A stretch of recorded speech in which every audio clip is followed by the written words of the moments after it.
from Texas, and Henry Hyde from Camp Creek, who was only sort of their friend, since he wasn't very friendly. The aggressively borrowed vehicle bumped and squeaked and grumbled down dark roads as they left Dr. J and her terrible brain dying, and Edgaren't and his terrible Edgarentness behind. They had also left the keys to these books behind, in the clutches of Edgaren't. It was all aggravating, which was a type of annoying that was so annoying it made you angry.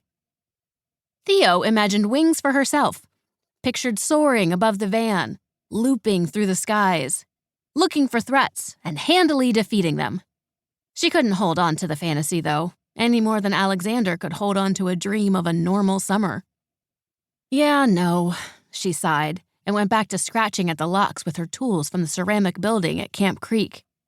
There were 2 long, hooky metal things for scraping pots and 1 narrow wooden stick thing for, well, she wasn't sure.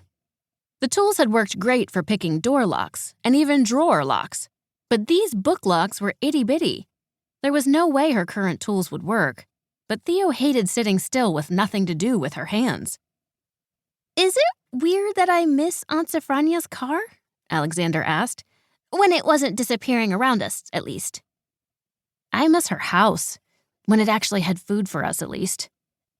"I know we didn't know her well, and she's—" Alexander was about to say, a ghost, but the words caught in his throat. The word ghost felt like he had swallowed a pancake with no butter or syrup on it, and it was stuck, sponged onto his insides, refusing to budge, which was a terrible mental image. Both something being stuck in his throat and a pancake without butter or syrup or whipped cream or jam or honey butter or apple butter or— Alexander's stomach grumbled. "I miss the food, too," he said. He couldn't believe his last meal had been served buffet style. He missed Aunt Sophronia's clean kitchen with its black and white tiles and marigold walls, where he could observe all the food safety protocols.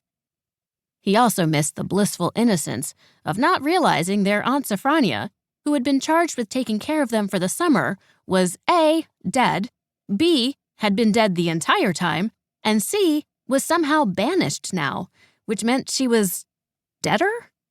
Or still just as dead, but unable to reach them anymore? He wasn't certain of the logistics. But he was certain that she had been the only grown-up person, well, person-ish, on their side. Now they didn't have anyone in charge of them. And Alexander really, really liked people being in charge. It made him feel safe and taken care of. Theo didn't really like people being in charge of her, but she did really like knowing when she was going to have her next meal. And she liked weird Aunt Sophronia. It made her sad that someone had taken their aunt away from them, when their parents had very purposefully chosen Aunt Sophronia to take care of them.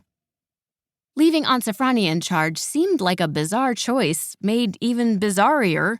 Theo knew that wasn't a word, but felt like it should be, a combination of more bizarre and scarier, knowing that Aunt Sophronia was on the wrong side of the grave to be a good babysitter. But their parents had to have summoned Aunt Sophronia for a reason.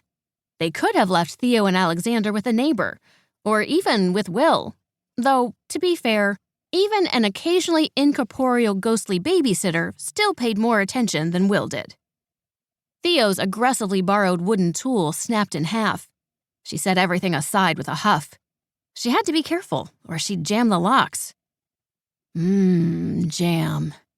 Without realizing it, her mind fell into the same hungry thought spiral as Alexander's as it snagged on jam, then peanut butter and jam sandwiches, then peanut butter cookies.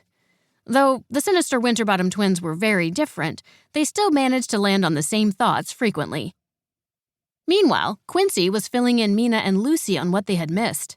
The Blood Sisters had only joined their van a couple of hours ago, and so they didn't know anything about what had happened at Camp Creek.